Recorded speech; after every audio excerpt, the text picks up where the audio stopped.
All right, welcome everyone. Good afternoon. It's nice to see some of your faces. Hi, Maudie. Hi, Allison. Hi, T-Sharp. Y'all want to update your names and I will know who you are and I can call you by your names. Well, good morning again. I think I'm still stuck on morning. I keep saying that. Good afternoon and welcome. If you are here to talk about active listening and how we can shift from kindness to empathy, then you're in the right place. My name is Meagan Pollock and I'm based out of Dallas, Texas. And my company is called Engineer Inclusion, and we help organizations, people, teams intentionally and systematically engineer equity and inclusion into their organizations. And so if you probably saw the abstract, we're going to be talking about empathy, and we're going to sort of re-envision the golden rule and thinking about how we can better equip ourselves to connect with and understand other people. And so as we're getting going, I'd love to hear a little bit from each of you. So we've got just a few too many people to do over the mic introductions. So why don't you drop your name in the chat. I'll see your name if you've updated in the participant list, and tell me what your role is, what you teach. Sorry, the grades are relic from another session. Apologize for that. And one word to express how you feel as this new school year is getting started. So tell me a little bit about you, what you do at BIPSI, and one word to describe how you feel. And Megan, we also have our new colleagues from CLTCC, Central Louisiana Wonderful. Community and Technical College with us. So happy to have them. And we have quite a few staff members on the meeting as well. Excellent. I'm so glad all of you are here. We welcome everyone. And so while you all are getting your chat box open to do a little introduction, just a few housekeeping reminders about Zoom. Everyone has the ability to control their audio. If I mute you, it means nothing other than I want to protect you and whatever is happening in your space. I'd love for you to, liberally use the chat and the reactions, and you'll find that on your menu bar. Again, you can right click on your name on the participant list to change it so that it shows your name rather than whatever is showing up from your email. And that way I can know who you are. And excellent. So some of you are dropping information in the chat. Welcome, Allison, both Allisons, and Bo. Hi, Madison. Oh, Bo, you were here last time. Good to have you back. Madison. Excellent. Hi, Marilyn. Feeling concerned. Yeah, well, you're not alone. It is certainly a wild time for so many of us. Hi, Tanya. Well, as you all continue to drop your introductions in the chat. Hi, Natalie. Excellent. Feeling anxious. Yeah, I get that. Now, I'm going to ask Rashawn, will you tell me how to pronounce your name? Yes, it's Roisin. Roisin, okay. Yeah. Thank you for that. All right. So cautiously optimistic, anxious. Yeah. As I've been teaching with people all across the country the last few weeks, lots of similar emotions that you're feeling: anxiety, excitement, cautious optimism. And it's all across the spectrum, and we can feel all those things at once or in the same day, right? And so I'm glad that you've chosen to be here with us today to talk about empathy. Now, to get us started, I want us to sort of get our neurons firing, and let's talk about kindness first. So what is kindness to you? You can share examples or ideas of what it might be in the chat. You're welcome to turn on your mic and tell us, what is kindness? What does it mean? What's an example of kindness to you?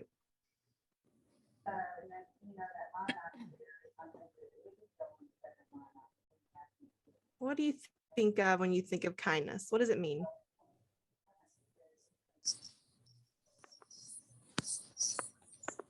One thing that I would consider kindness is being helpful and doing things for others, being appreciative and And when you have someone that's in need and needs assistance, that you're willing to help and to go above and beyond to try to help that person. Yeah, thanks, Tanya. Your audio is a little garbled, but I think we got the sense of what you were thinking of. So Kelly added in the chat thoughtfulness, consideration for those around you. What else are you thinking about? What's an example of kindness? Maybe a kindness that someone has paid to you. Or general kindness in the workplace.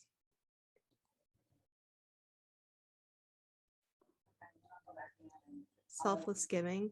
Yeah, so I think of kindness, one of the things that means a lot, you all are interacting with more people than I am over here in my home office. But when I think of kindness, I think about bringing people in, right? Like when we meet new people, it's like helping people feel connected, bringing them in, helping them to get plugged in whatever way that they want. That's one of the kindnesses that means a lot to me when I'm interacting with other people. Now, let's look at the definition officially. So kindness, it is that quality of being friendly, generous, and considerate. It doesn't necessarily require a connection. It's just a way in which we can engage with others to help them maybe feel good, right? Now, let's think about empathy. What is empathy to you? Share ideas, maybe some examples of empathy in the chat, or turn on your mic too. What do you think about when you think about empathy?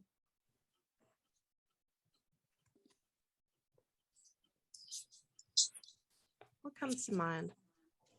Megan, when I think about empathy, I think about having a sense of understanding from the other person's perspective, like putting myself in their shoes and being sensitive to how they perceive it, though I might perceive it differently. Yeah, I like that. Thanks, Kelly. So we've got some definitions in the chat. Monica adds putting yourself in someone's shoes. Tanya says understanding one's positions and feelings on a matter or situation. I think that for me, empathy means that I have a shared experience, perhaps with that person. And so then not feeling sympathy or sorry for them, I actually understand what it is that they're feeling at that time. Yeah. So Marilyn, you've tapped into a really key part of understanding the difference between empathy and sympathy. And we're going to talk about that here in a second, is that empathy really is about finding a connection with another person.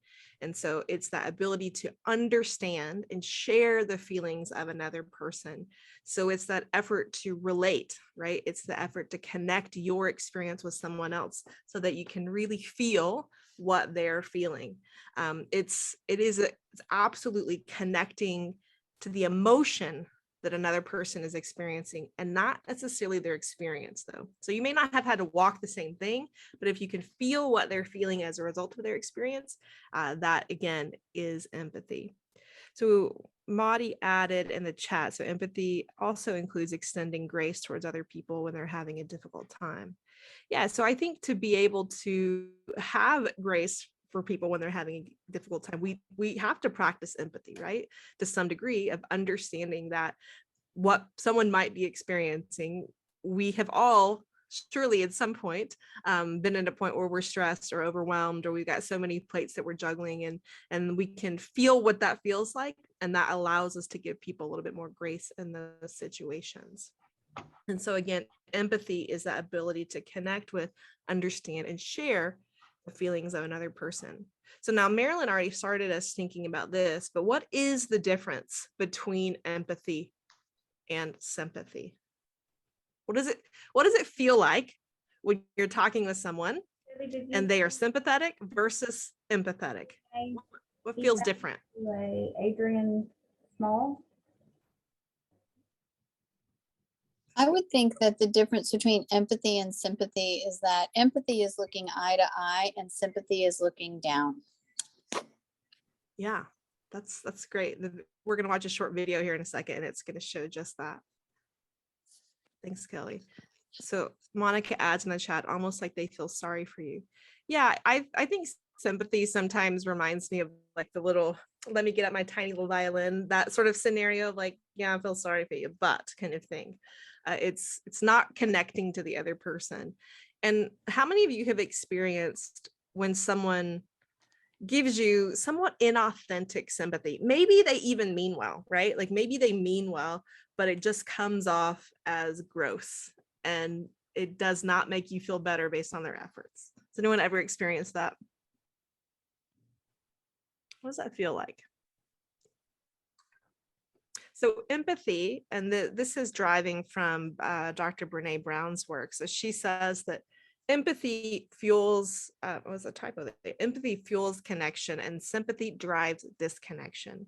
And she says that empathy is a skill that can bring people together and make people feel included, while sympathy creates an uneven power dynamic and it can lead to more isolation and disconnection. And so again, empathy is fueling that connection while sympathy drives disconnection. And what's important to note here is that we may not realize that we are driving disconnection, right? Because, you know, the impact of our intentions is greater than our intent.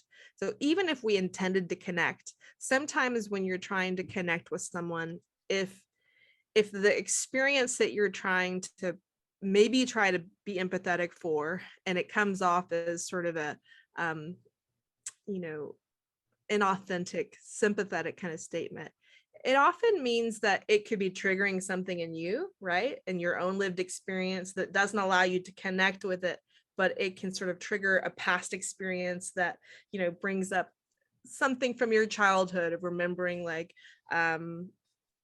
I have an example I think of is someone that I used to work for. We were chatting on the phone one day and she's like, oh, it is just so hard being here in Florida because half my closet's at the home in Pennsylvania and half's here. And I had no sympathy for her, right? Like, because she had her 2 vacation homes and she was really struggling because her life was so split. And in that instance, I could not have empathy for her, right? Like it was just because I have no lived experience of having multiple homes. But however, if she were to talk to my aunt who they have multiple homes, she'd be very likely to be able to get empathy from her because they have that shared experience of having her life split over there. But again, don't know about you, but that's not my lived experience. And it can kind of come off kind of cruel in your response of like, yeah, let me get again that violin and play I'm sorry for you, right? So we're going to watch a really short little video that has an animation that's plays to a talk that Brene Brown did. And it really aligns, I think, to what Marilyn and Kelly were talking about and their definitions of the two. So let's have a listen. So what is empathy and why is it very different than sympathy? Empathy fuels connection. Sympathy drives disconnection. Empathy, it's very interesting. Teresa Wiseman is a nursing scholar who studied professions, very diverse professions where empathy is relevant, and came up with 4 qualities of empathy. Perspective taking, the ability to take the perspective of another person or recognize their perspective as their truth. Staying out of judgment, not easy when you enjoy it as much as most of us do. Recognizing emotion in other people and then communicating that. Empathy is feeling with people.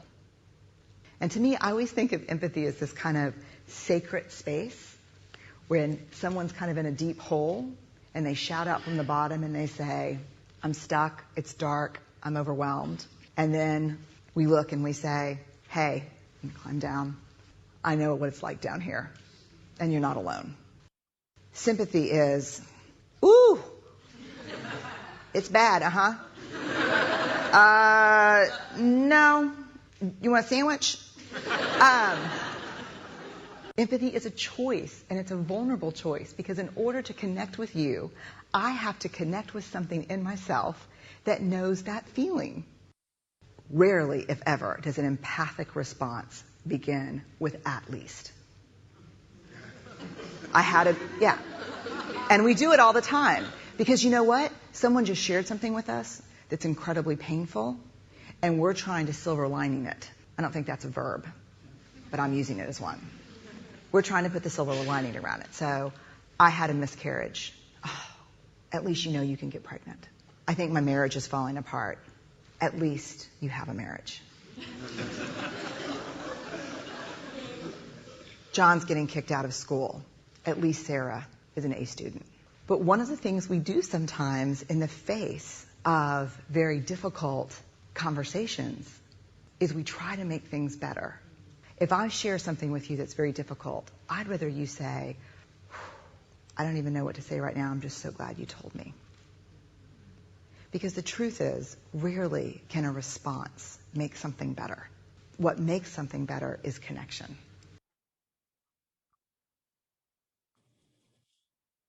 All right. So what do you think about, let's go back here. What do you think about that video? And what does it tell you? What did you learn in watching that?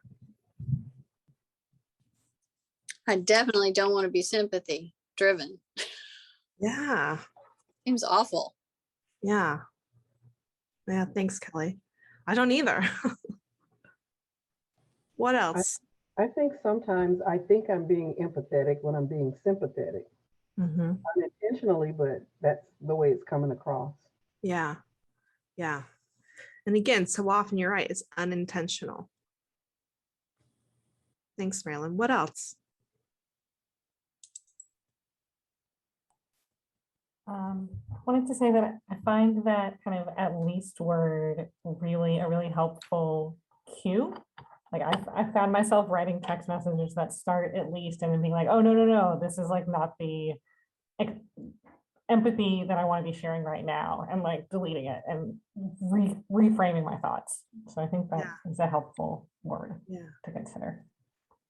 You know, I remember I went through a divorce a really long time ago, and it's amazing how many people said to me, well, at least you didn't have kids. Like that was their first response, right? Not, wow, that's really hard. I'm really sorry what you're going through.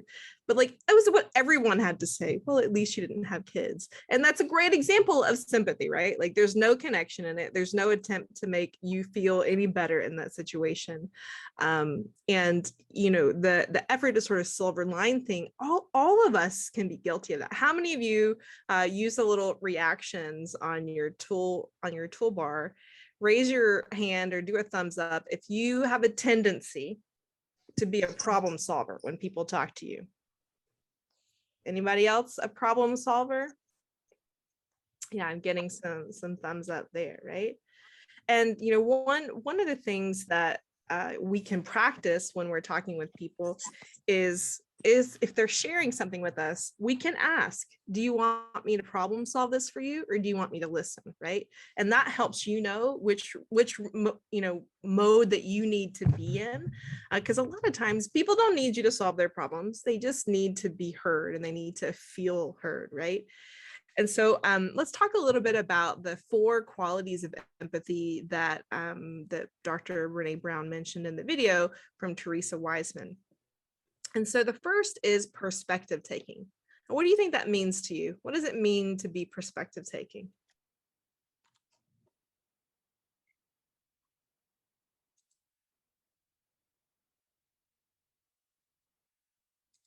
So it means some of you used the example in the chat earlier of like putting yourself in someone else's shoes. Like that's perspective taking, right? It's trying to literally change your perspective of how you're looking at something to think about what is it that this person is going through? How can I see it through their eyes? The next thing that the next quality is staying out of judgment. This can be a really hard thing to do, right? It can be really difficult depending on where we are in life, you know, what experiences we've had. Sometimes our values can communicate judgment through our body language and not even our words, right? And so to be empathetic and to practice empathy, it means that we must refrain from being judgmental in what someone is offering us. And then the third is being able to recognize emotion, right? Recognize what someone is feeling. And then finally, communicating that you've connected with that, right? And so, again, these are 4 qualities, and this is a practice. it's not a gift. You're not like born empathetic necessarily. Like you learn to practice each of these things. And it's something that we practice in every conversation that we have, every engagement, every person. Sometimes we might have a greater capacity to have empathy for some groups of people than we're able to have empathy for others. And that gives us an opportunity to grow, right? We can recognize where we need to practice and with whom we need to practice more empathy. At the end of the day, empathy, I love what Renee said in the video, that empathy is a vulnerable choice. If you remember the bear, when he came down to talk to the fox, he had to feel what the fox was feeling. And what happened above his head? He got a little rain cloud too, right? So in order for us to practice empathy, we have to invoke something in us to be able to feel what that person's feeling. And so it may not always be the safe and comfortable choice for us, right? Because in order for me to connect with you, to feel what you're feeling, I have to sometimes dredge up whatever I have experienced that connects with that, right? And so again, this is that practice of empathy. Now, we're going to connect this to the golden rule and then talk about listening as a strategy and a bridge for these things. Now, how many of you remember what the golden rule is? What is the golden rule? We all learned it a million years ago. Love one another as you would have them love you. Close, that might be a Bible verse, I'm not really sure, but that's close to it. So it's do unto others as you would have them do unto you. The simplified version is treat people how you want to be treated, right? So that's the golden rule.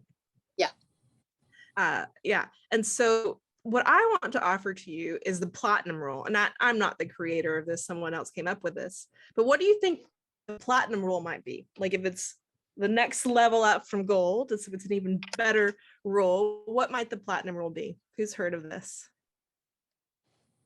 Something like treat others as they need to be treated. Yeah, exactly. So the platinum rule is this variation of the golden rule, and that calls for a more thoughtful approach when dealing with others. So it asks us to do unto others as they would want to be done to them, or as I would simplify it to say, treat people how they want to be treated, right? So if we treated everyone how we wanted to be treated, that doesn't mean that it's fair to them. That doesn't mean that we're connecting with them, because some people might need something differently. Now, I wrote about this in a blog post and I shared it on the Center for Teaching and Learning several months ago. But there was an incident when I was talking with one of my friends on the phone over the summer, and I have her permission to share the story. And she was going through a hard time, as has been the norm for many people during COVID. And she's one of my dear friends from grad school. So we were in school together. And so we have this whole shared experience of being engineering educators and women in a field that we were very underrepresented. And so she started to talk to me and say what a hard time she was having and how down she was feeling. And I went into cheerleader mode. Like, oh, you're great, you're wonderful, and like you're better than this, and like you're, you don't deserve this treatment. And I was thinking in that instance, because she's a dear friend I love, and I was trying to immediately support her. And she stopped me like very abruptly. We're on Zoom, and she's like, Megan, I don't feel safe talking to you. And I was like it pierced my heart. And I was like, oh my gosh, tell me. She's like, I'm trying to tell you what I feel, and you're not hearing me, and you're just, blabbing on about all of these things that sure probably are true, but like that's not what I need from you right now, right? And it was such a gift for her to share that with me and to share that truth. And it gave me such a thoughtful moment to stop and say, I hear what you need now. Now let's talk. Let's see if we can recover some of that safety so that she could share what was going on with her, right? And so again, I was probably practicing the golden rule of like, maybe I would need in that instance somebody to cheerlead me and, boost and give me lots of affirmation, but that's not what she needed, right? And so now I know how to be particularly more thoughtful when talking with her, that when she is down and experiencing lots of heavy things, that she doesn't need that kind of interaction. She definitely needs the, hey, just stop and listen, right? So let's think about barriers. So I shared a barrier, right? Like of how I went into cheerleader mode and communicating with her. But what other barriers can prevent us from practicing empathy or practicing the platinum rule? What comes to mind? What are some barriers? I think in some way fear. Yeah, for sure. Fear is at the root of a lot of things.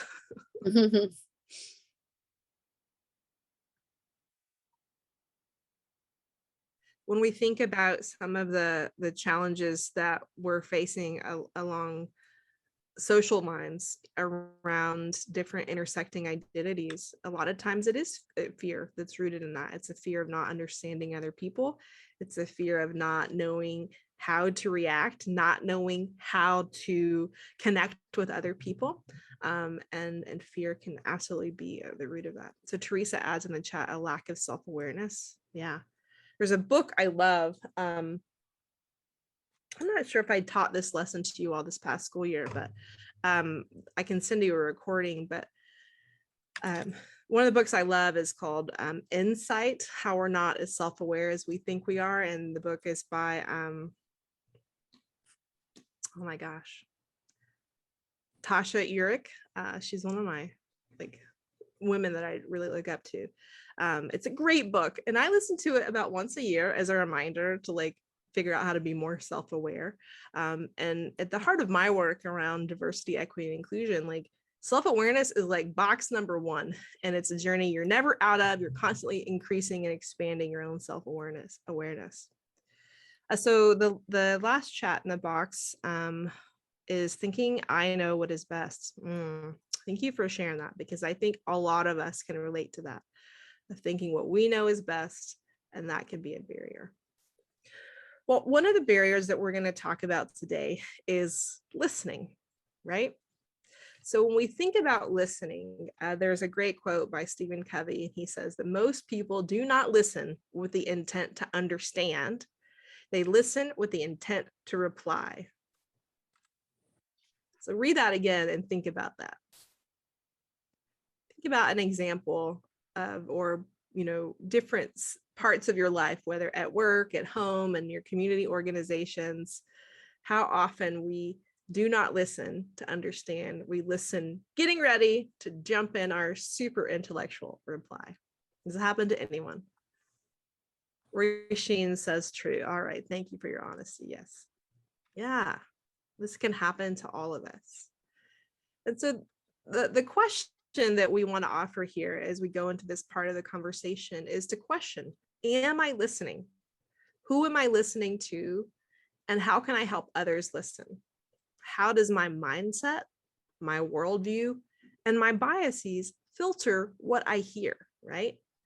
So all of these things are a filter to what we hear. They're a filter to what we see and perceive, and a filter of what comes in our brain. So I want you to take a minute to really reflect here. Think of a time when you felt heard.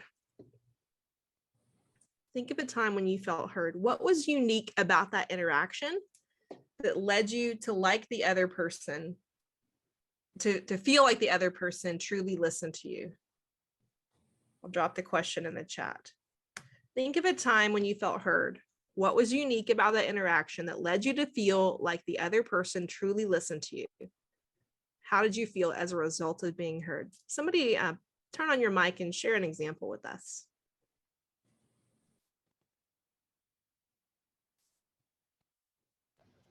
Well, one of the experiences that I had was when I shared something with someone and they actually repeated back to me what I said. It was like, I heard you say, and then they told me what I said. And that made me feel like I felt valued because I felt like they really listened. Yeah, Marilyn, that is one of the number one strategies for being a good listener. And we're going to talk about that more. But yes, repeating back what you hear is absolutely a way to connect with and make sure someone feels heard, because it gives you a chance to, if you're the speaker, to say okay, not quite, let me correct. And you're really, aiming towards that connection and a true understanding. Thanks for sharing that, Marilyn. What else?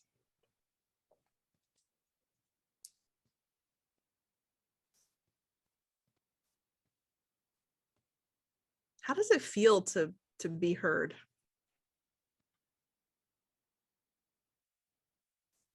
It's great. Yeah, it feels great. And then how does it feel to not be heard, right? Like the opposite. It's not great. How many of you, I think we have, let's see, I think we have probably majority women on the call. And this sentence certainly isn't relegated to just women, but how many of you have ever, because the data bears this out, but like how many of you have ever been at a table, whether it's for work or some other organization, and you're saying something and it's incredibly brilliant, but nobody's hearing you. But then somebody else, maybe they're older, or maybe they're a male, or someone a little bit more privilege and power says it, and it's the exact same thing, but now it's a great idea, right? Does this ever happen to anyone? No, just me? Okay. Meagan, that's motherhood. I say that Because again. anything you say to your kids is just complete baloney until somebody else says it. And then it's brilliant and genius. My mom used to always joke and say like her job was to use like reverse psychology. So knowing that that was true, she used her mom tactics to get that message to me, but not through her. Mhm. Yeah, so we all can relate to experiences of not being heard, or when someone hears the same thing out of someone else's mouth and it means something. And all of us can probably also relate to like asking a question because you care, but yet you forget to listen, right? Because our brains are busy, our brains are crowded sometimes, and then we have to ask again, like, I'm so sorry, like I asked you a question and I like my brain just stopped, I didn't listen, right? And that gives us a chance. But the point is this is a tremendous barrier to empathy, right? Because we can't connect with someone if we're not listening to what they're saying, right? To my friend Julia, if I had been listening, truly listening to her and connecting with her body language, and we were again on Zoom, if I had been really tuned into that, I could have probably predicted what she needed in that moment. And I know I'm giving you all the examples of how terrible of a listener I am, but I think I'm actually a pretty good one, because I do try to practice these things a lot, but there are absolutely ways I can improve. And I listen to some people better than others, right? And that is about relationship a lot of times as well. So let's look at some degrees of active listening. Now, active listening is the ability to focus completely on the speaker, to understand their message and comprehend the information and respond thoughtfully. So it's different than passive listening. So that's where you're the active hearing a speaker without relating to their message. One of the challenges I think that we've all experienced, particularly in moving to virtual learning, is that many of us have become passive listeners in these environments, because we're sitting at our computers, we're distracted by all the things that are on the computer, all the other work that we have to do, and we don't get a chance to, and we don't give ourselves a chance a lot of times to truly stop, disconnect and engage and actively listen to these learning opportunities. I know it's a struggle for me, even in meetings. It can become such a challenge. But when we are passive listeners, we're not hearing everything that's being said. Of course, we're not building those communication and connections that we can with other people as well. So the degrees of active listening, as Marilyn suggested already, is repeating, paraphrasing, and reflecting. And so, when you're engaging with someone and you can repeat what they say, not like a robot, right? But you say, what I think I hear you saying is this. You can paraphrase it to make sure that you sort of catch what's in between the lines per se. And then really reflect on what they've offered you as well. And then if you need to loop back, you can. And so again, these are the degrees of active listening. Now we're going to talk now about 3 different levels of listening. And this is from a book called Coactive Coaching. I was thinking it was on my bookshelf right there. This book is it's about coaching clearly, but it's a great book really just around communication. So I recommend, it's a good read. So in the book, they have 3 levels of listening. And the first is internal listening. So at internal listening, you're asking the question, what does this mean to me? At level 1, our awareness is on ourselves, right? And that's part of empathy, right? You're trying to connect it to yourself, right? It's that internal listening. So we listen to the person's words, but our attention is on what it means to us personally. There's only one question here, like, what does this mean to me, including your thoughts, your judgments, your feelings, and whatever conclusions that you have. Now, the second level of listening is focused listening. This question is prompted by, what does this mean to them? At level 2, there's a sharper focus. It's on the other person, listening for their words, their expressions, their emotions. In this point, at level 2, you're paying attention to context clues, not only to what they say, but how they say it and what they don't say, right? Sometimes what people don't say is as important as what they do say. And so you're also tuning in to what you perceive as their values and how they look at the world, right? This level 2, is empathic. It's clarifying and collaborative. And again, the question in your mind here is, what does this mean to them? So what is so key here is that in focused listening, so say that I'm talking to someone who shares values that are different than mine. I have the ability to still be an empathic listener and not pass judgment of my values on them in this instance, because that's not what they need, right? Like, this isn't a moment to be all preachy and testimonial. What they need is for me to listen and hear and respond as a way that reflects their values and their worldview. And so again, you're asking, what does this mean to them? You're moving past the connection point and thinking about them and figuring out what they need. So if we go back to the bear and the fox. So the bear and the fox, he comes down, his first thing is he takes action, right? Like, or it, I don't know, it's gender identity, but it climbs down the ladder and it's trying to connect with the fox. And it listens to the fox say this thing, and it's connecting, and that's where the little storm cloud popped over its head. And then it began to truly listen. And I loved where it like got down on one knee at the level of the fox. And that's where they really had that connection and realizing, what is it that my friend, my colleague, whomever needs in this moment? And the last level of listening is called global listening. And so to better understand the other person. So level 3, it's you listen as if you and the other person are at the center of the universe, right? Now stick with me here. And what it means is like you're receiving information from everywhere at once, often described as like environmental listening. This is really important for me as a facilitator. It's very hard on virtual learning, but typically as a facilitator with in-person learning is I have to have this sort of all eyes, ears listening to the environment of the room as I'm teaching, as is probably likely for you who are in the classroom as well.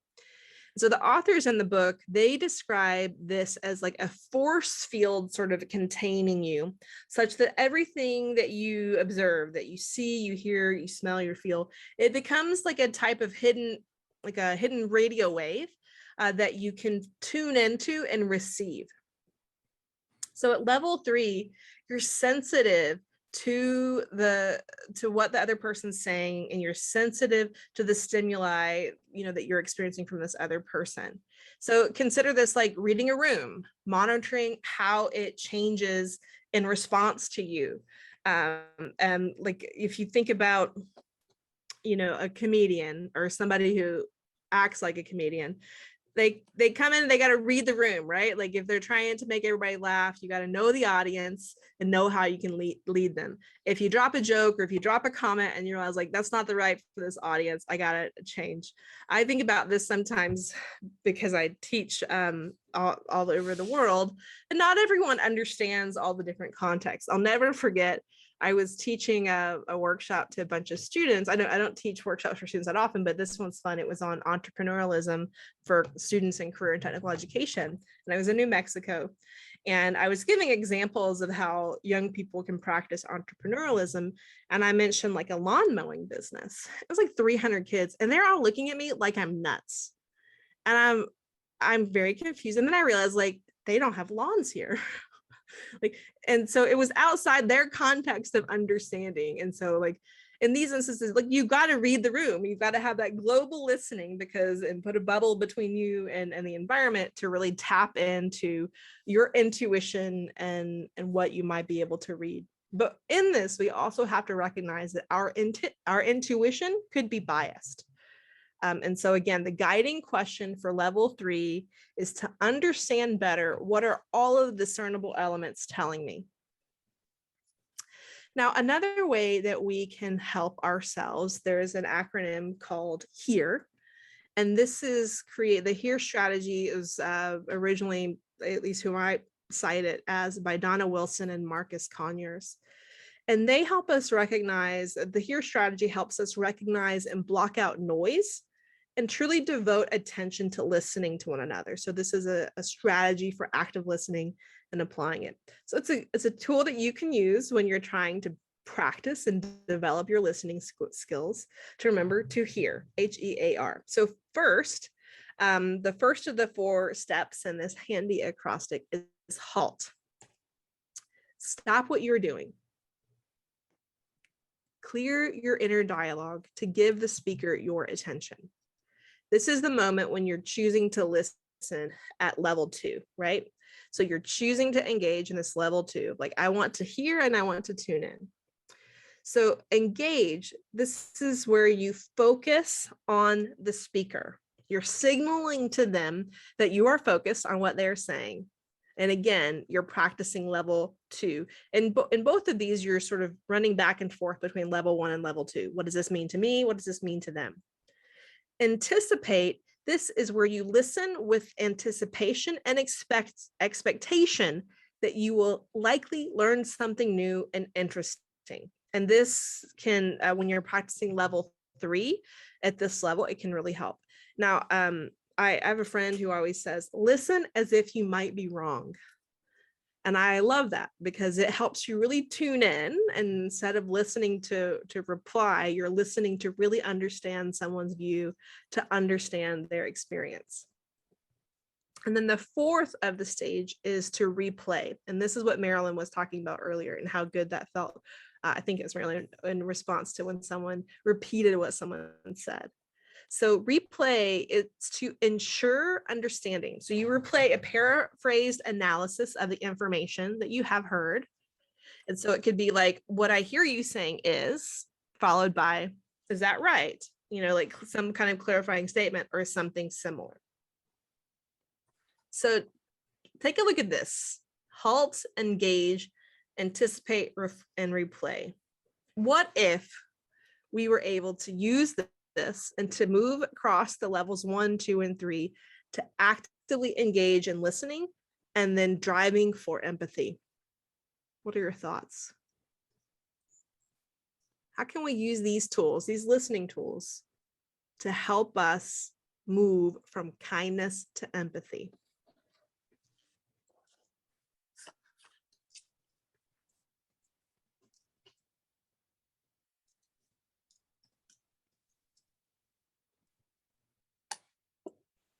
What do you think? For me, I really need to work on the anticipation step, thinking that I'm going to listen for something, that you're going to learn something new. I often just go to her, HER, and forget about learning something new.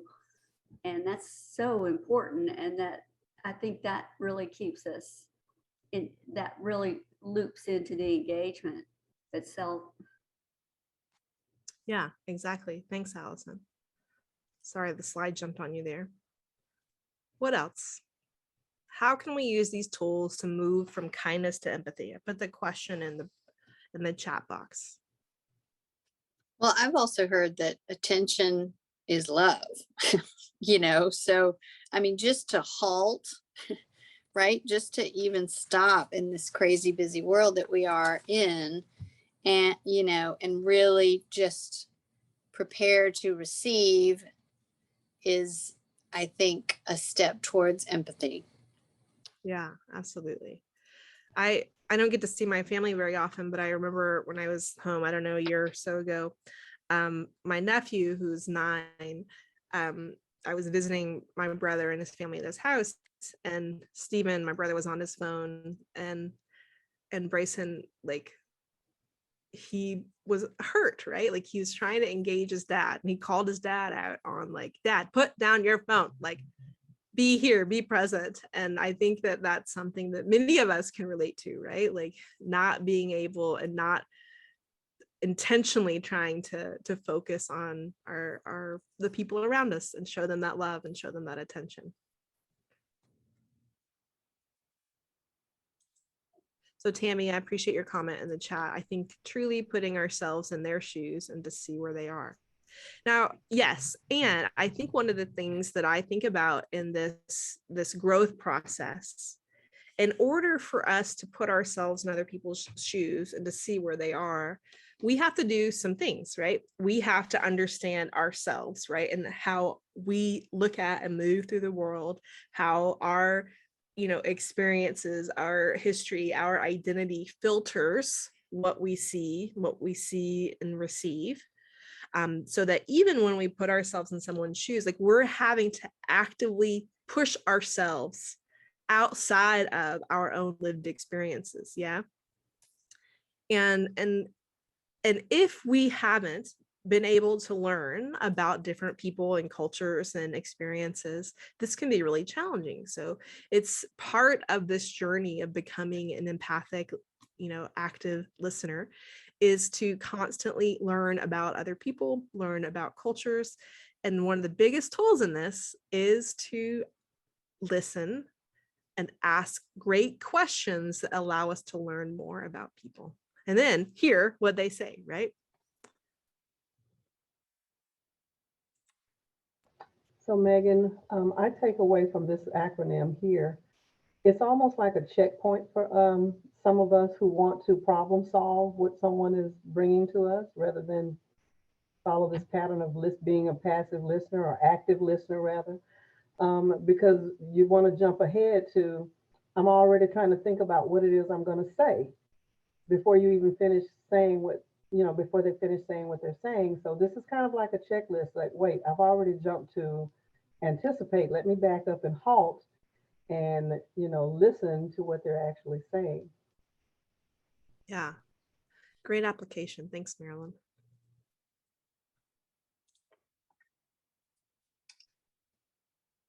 So I want to share with you, as we're leading into the last bit here, I want to share with you some other barriers that can be in place. Now, we're going to talk briefly about how listening sort of intersects with socioeconomic status, culture, and gender. But it's really important that we don't stereotype out of this. This is about increasing our awareness of how these different dimensions can play into listening and hearing in these kinds of engagements. And so again, it's not about stereotyping. It's not about, broad generalizations. It's about thinking, how does our gender, our class, or our culture, how can it be at play in different kinds of conversations? So first, I want us to talk about the one on the right, class. So listening in class.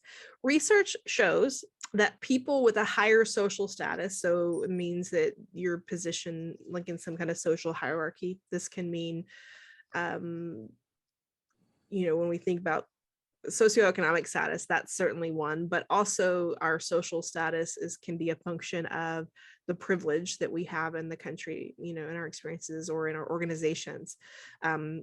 Class is also played out in our organizations as like who's, how the, literal hierarchy of the org chart flows. And so we want to keep in mind, so the research says that people with a higher social status or, a higher rung in the hierarchy, they are more likely to interrupt others. So keep this in mind and be prepared if you're speaking to a high status person, or resist if you are the high status person in an interaction. In general, I personally avoid hierarchies in everything. I avoid them in my work, in my company, even when I worked for other companies. There may have been an org chart, but I treated the people who I managed as my equals. And because I don't want to reinforce this hierarchy, because it's a power dynamic, right? And so it makes it very difficult if we may be unintentionally interrupting, or if the person who isn't at the same status level feels like they can't be truly open and honest with you. So then you have to do lots of reading in between the lines, right? So the next area that the research signals to us is around culture. So some cultures place more importance on listening than other cultures.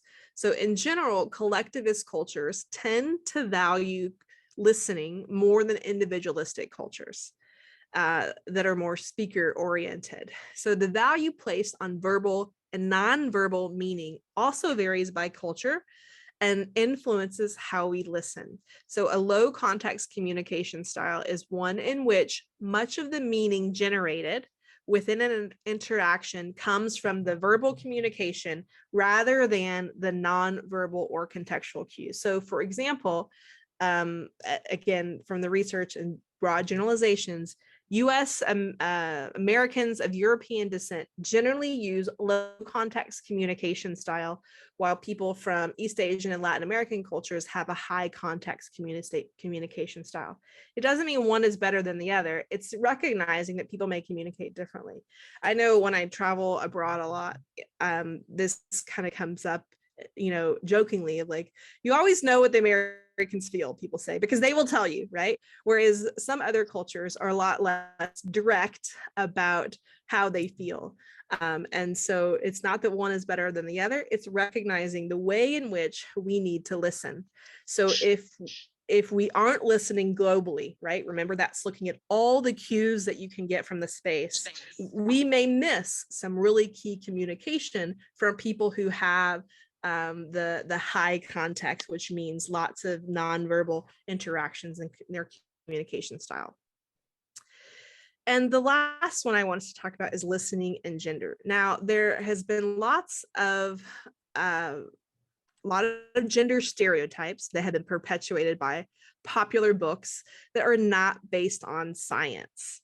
And so, more recent actual research has found that people communicate in ways that conform to gender stereotypes in some situations and not in others, which can show that our communication is more influenced by societal expectations than by innate or gendered, like, hardwiring, right? So for example, again, these are gendered stereotypes. Through socialization, men are generally discouraged from expressing emotions in public, whereas a woman sharing an emotional experience with a man may perceive the man's lack of emotional reaction as a sign of inattentiveness, especially if he typically shows more emotion during private interactions, right? So he may be listening, but withholding nonverbal expressiveness because of social norms, right? So the point of this is not to gender stereotype, to not perpetuate those, but to recognize how gender can play a role in how we learn to act and participate in listening and communication kinds of activities. Again, we're just thinking about the ways in which these intersecting identities can affect how we engage with others. Now, I want to give you a chance to reflect, because reflecting is really important. Yes, so our gains, that means that you are not from Mars. That book is pseudoscience. It is not true. Okay, so take a second. I want you to reflect. So 3 things that you learned today, 2 things that you want to do differently, and 1 immediate action item. And I want you to prepare your action item. Put it in the chat, but don't hit send. We're going to do a waterfall chat storm. So take a few minutes to reflect, put your chat in the box, but don't hit send.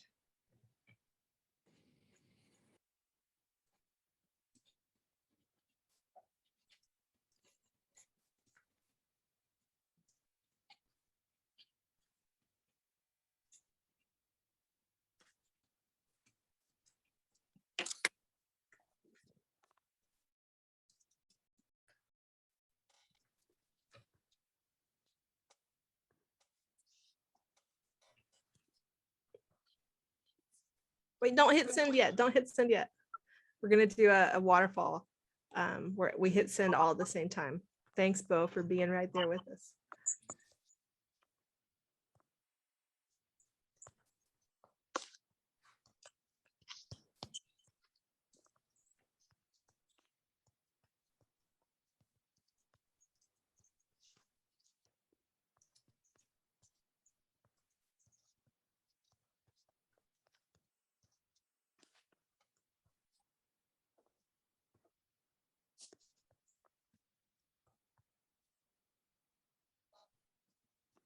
All right, as you are getting ready to do that, I'm putting the links back in the, don't hit send yet. I'm putting the resources back in the chat. So there's the post on listening on my website. You can also find that on the Center for Teaching and Learning.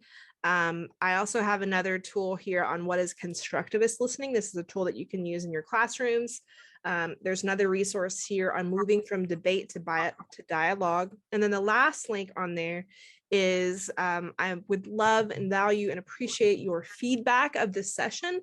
So you can complete that there. If you want to request a verified CEU certificate, I cross-reference that with the attendance, and then you can get a certificate that you can add to your LinkedIn if you'd like. Okay, so with that, now let's go back here. Now, everyone get your action item in the chat, and I'm going to do a countdown, and when I get to the bottom of the countdown, everybody hit send. Okay. All right, ready, set, 3, 2, 1, hit send. Awesome. Now, why do we do this? We do this because it gives everyone a chance to contribute their ideas and not feel like intimidated and anxiety from what anyone else is posting. Excellent. I love it. So we've got lots of great examples. Active listening, halt, practice anticipating, stepping away from problem solving, listen as if I'm wrong, focus on being present, more aware of cultural differences. I love it. Active listening, the difference between sympathy and empathy. Excellent. I love it. Well, I want to thank you all for your time and your energy today. I want to thank you for what you brought to this environment. We co-create what we get to do and learn together today. And so I just want to recognize that as some of you shared in the beginning, these are wicked times and there can be lots of anxiety that we're all facing. And hopefully we can use the tools that we learned today to help reduce anxiety. But also, I'm just grateful that you shared some of your busy week with us.